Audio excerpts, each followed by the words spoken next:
Hello guys, कैसे हैं guys. तीन भाई और चमत्कारी गधी की कहानी। गधी बनी राजकुमारी। एक गांव में राजकुमार नाम का एक आदमी रहता था। उसकी तीन बीवियां थीं। उसकी तीन पत्नियां थीं, तो उसके कोई संतान नहीं थी। वो बहुत परेशान और दुखी रहा करता था। वो बहुत काफ़ी अमीर भी था, लेकिन संतान ना होने से वो बहुत परेशान रहा करता था। एक दिन किसी ने उसको बताया कि पास ही गांव में एक साधु रहता है, जिसके पास हर प्रकार का दवाई रहती है। वो हर समस्या का समाधान कर देता है। अब वो साधु के पास जाता है और साधु से बोलता है, अपनी परेशानी बताता है। तो साधु उसको तीन फल देता है। तीन फल देता है। वो कहता है कि ये तीनों अपनी पत्नियों को खिला देना। अब उसकी जो दो पत्नियां होती हैं, वो घर जाके तीनों को देता है। दो पत्नी तो खा लेती हैं तुरंत ही। जो तीसरी होती है, वो छोटी वाली, वो काम में लगी होती है। वो सोचती है अभी मैं रख दूँ इसको, बाद में आराम से खाऊंगी। वो उसको साइड में रख देती है टेबल के ऊपर और खुद काम करने लग जाती है। जब वो काम कर रही होती है, तो जब काम कर चुकी होती है, तो वो खाने के लिए आती है। तो उसका जो आधा फल होता है, वो कोई एक नेवला आता है बाहर से, और नेवला थोड़ा सा खा गया होता है। तो अब वो क्या करे, वो उस फल को खा लेती है। जब वो उस फल को खाती है, तो तीनों रानियों के बच्चा अब होने को होता है। तो दो रानियों के तो ठीक संतान पैदा होती हैं, दो के तो लड़के पैदा होते हैं। तीसरी का लड़का पैदा होता है। तो वो छोटे कद का होता है और शक्ल उसकी नेवले की तरह होती है। अब जब वो धीरे धीरे बड़े होते हैं, तो अब सब उसको नेवला भाई करके उसका नाम पड़ जाता है, और सब उसको नेवला भाई करके बुलाने लगते हैं। अब नेवला भाई नेवला भाई और वो दोनों भाई अब बड़े होके काम ढूंढने के लिए जाते हैं कि अब हम कुछ बड़े हो गए तो कुछ काम करें। जब काम के लिए जाते हैं, काम की तलाश में, दो भाइयों को तो काम मिल जाता है जो ठीक होते हैं। जो तीसरा नेवला भाई होता है, अब उसको काम कौन दे। उसका तो वो एक तो छोटे कद का, दूसरा उसकी शक्ल नेवले जैसी।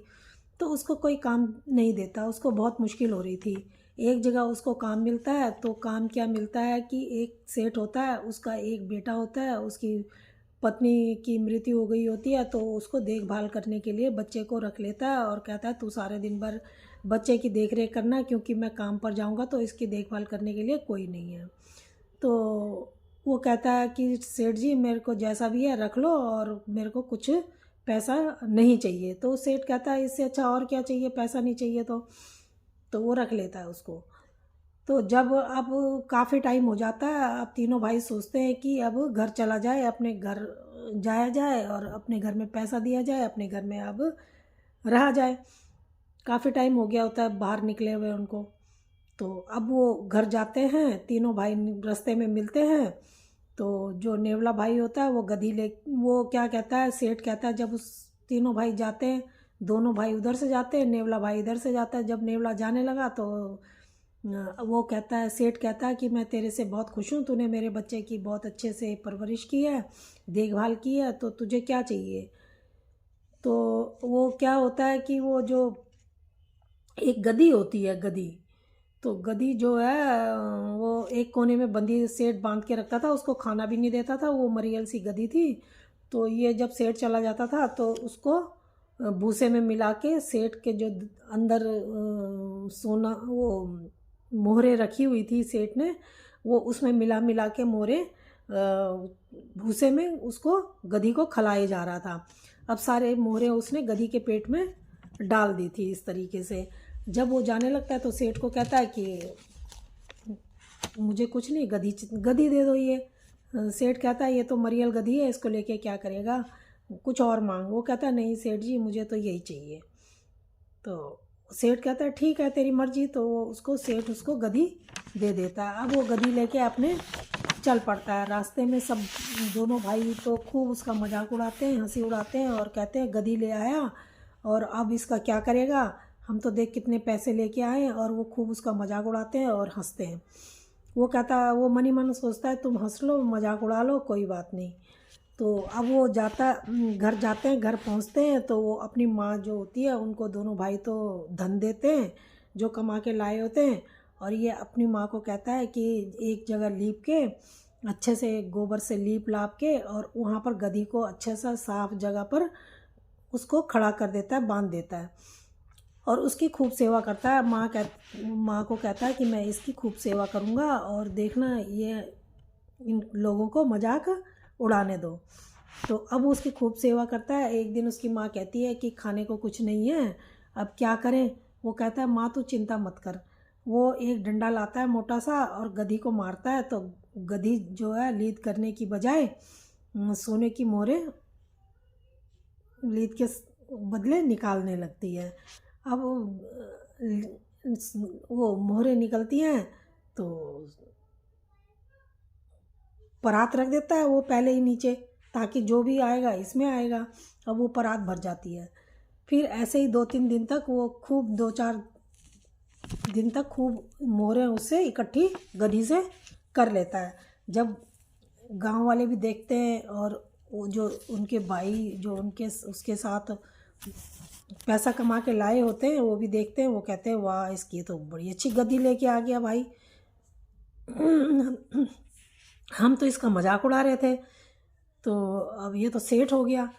तो वो कहता है, वो सलाह बनाते हैं कि हम इससे जो पैसे कमा के लाएं इसको दे देंगे और ये गधी ले लेंगे तो हम भी अमीर बन जाएंगे, हम गधी को ले लेते हैं। तो वो जो पैसे कमा के लाते हैं उसको उस नेवले भाई को दे के और गधी खरीद लेते हैं। जब वो अपने घर ले जाते हैं तब तक तो उसके सोने की मोहरें ख़त्म हो चुकी थी गधी के पेट से, वो सब निकाल चुका था। जब उनके घर में जाते हैं तो उसके घर में जाके एक ही मोहर निकलती है गधी के पेट से, बाकी कुछ नहीं निकलता। वो काफ़ी जोर लगाते हैं लेकिन उसमें से कुछ नहीं निकलता, सिर्फ एक ही मोहर के। अब वो बहुत परेशान हो जाते हैं, वो गधी को फिर उसको वापस कर जाते हैं कि ले भाई अपनी गधी ले। अब ये गधी को फिर अपने घर में बांध देता है। जब ये गधी को एक कमरे में इसने बांधा होता है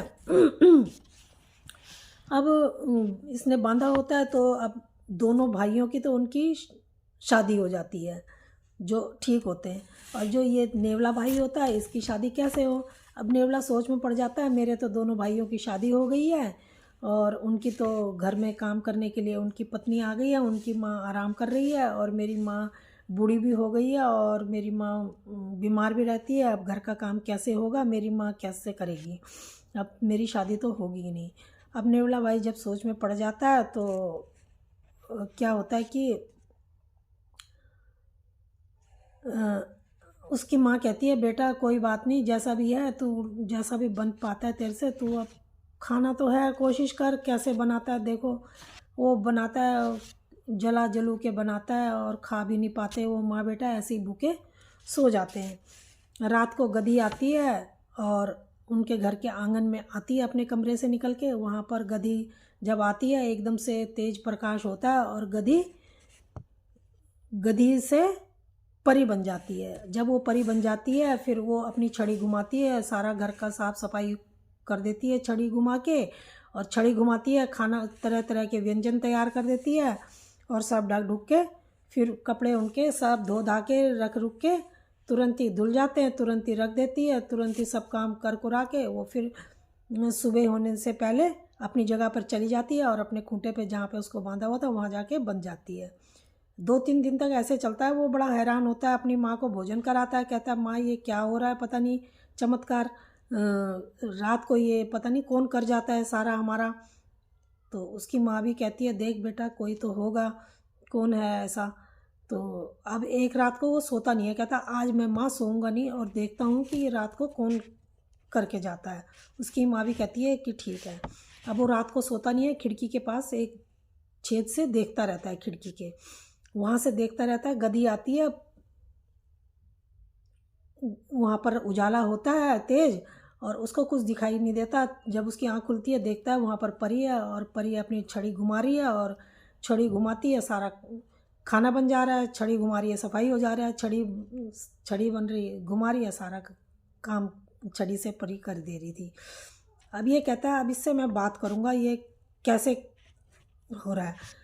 और जब वो जाने लगती है तो उसको एकदम से सुबह के टाइम पे जब वो जाने लगती है काम करके अपना, तो उसको एकदम से हाथ पकड़ लेता है उसका और कहता है कि तू कौन है और कहाँ से आई है और ऐसे क्यों कर रही है।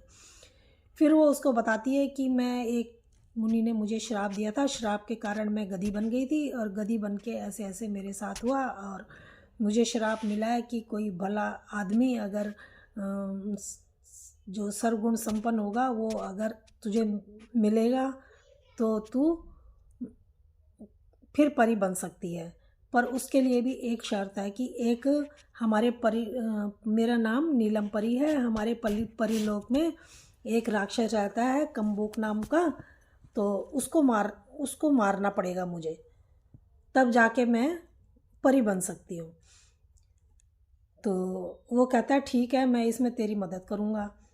तो अब परी अपनी छड़ी घुमाती है और उसको कहती है कि तू मुझे, उस परी के पंख निकल जाते हैं। अब उसको कहती है कि तू मेरे को ज़ोर से पकड़ के रखना, छोड़ना मत, क्योंकि उड़ूंगी तो कहीं गिर ना जाए, तो मुझे छोड़ना मत, टाइट पकड़े रखना। वो कहता है ठीक है। अब वो उड़ता है परी के साथ में, उसको खूब मज़े आ रहे होते हैं उड़ के आसमान में, वो खूब खुश हो रहा होता है। अब वो उड़ते उड़ते परी लोग पहुँचते हैं। वहाँ पर रास्ते में उन्हें एक गुफा दिखती है, गुफा दिखती है। वो सोचते हैं इसी में ही राक्षस होना चाहिए, गुफा है तो। अब किसी से पूछते हैं तो कोई बताता है हाँ ये गुफा है और यहीं राक्षस रहता है कम्बोक। तो वो वहाँ जाते हैं और जैसे ही गुफा के दरवाजे से थोड़ा सा अंदर जाते हैं तो राक्षस की नज़र, अंदर से अंधेरा होता है, राक्षस की नज़र उन पर पड़ जाती है, उनकी नज़र तो उस पर पड़ती नहीं है। और जाने से पहले ये क्या करता है कि नेवला भाई कि अपने साथ अपने औजार लेके चलता है। कहता है मैं जा तो रहा हूँ लेकिन कुछ औजार तो रख लूँ अपने पास। तो अपनी पीठ में एक थैले में वो मिर्च और कुल्हाड़ी और पिन वगैरह काफ़ी ऐसी चीज़ें रख लेता है जो उस सोचता है कि ये मेरे काम में आएंगे हथियार। तो वो जाता है तो राक्षस अब इनको मारने दौड़ता है। अब राक्षस मारने दौड़ता है, अब ये राक्षस का मुकाबला कैसे करें।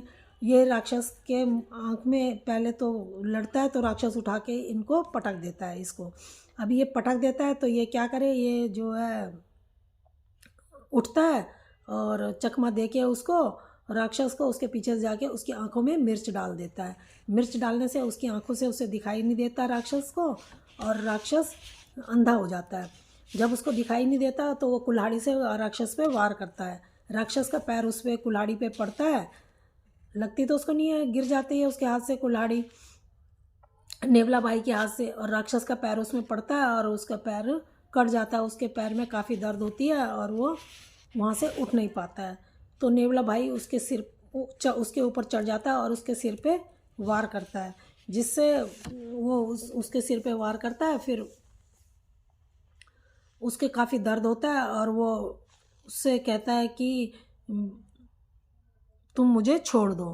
तो दिखाई तो उसको दे नहीं रहा होता, तो वो उसको नहीं छोड़ते क्योंकि उसको तो मारना होता है। तो उसको कुल्हाड़ी से वार करके उसको मार देते हैं। जब उसको मारते हैं तो मारते ही उसको जो परी होती है वो अपने वास्तविक रूप में आ जाती है। और नेवला भाई भी किसी श्राप के कारण नेवला के रूप में उसको वरदान मिला हुआ था, पर लेकिन नेवला को ये पता नहीं था। फिर जब नेवला जब अपने असली रूप में आता है तो राजकुमार के रूप में आता है। तो ये पहले ज़माने में कभी राजकुमार हुआ करता था, ये किसी गलती से इसको भी श्राप मिला हुआ था, जिससे ये ऐसा बन गया, ऐसा इसका जन्म हुआ। तो ये दोनों फिर उससे मुक्ति पाते हैं और दोनों शादी कर लेते हैं और परीलोक में रहने लगते हैं। और अब परीलोक में रहते हैं। फिर कुछ समय बाद फिर दोनों धरती पे जाते हैं और अपने घर में जाता है अपने माँ के पास और अपनी माँ को सारी बात बताता है। फिर इनकी वहाँ पे बड़े धूमधाम से शादी करा दी जाती है और पूरे गांव को बुलाया जाता है। जो शादी इतनी धूमधाम से होती है कि ऐसी शादी कभी उस गांव में हुई नहीं होती है और इन दोनों की शादी हो जाती है। और ये राजकुमार के नाम से ये नेवला भाई प्रसिद्ध हो जाता है। तो दोस्तों ये कहानी कैसी लगी? अगर अच्छी लगी हो तो प्लीज़ लाइक और सब्सक्राइब ज़रूर करना। धन्यवाद।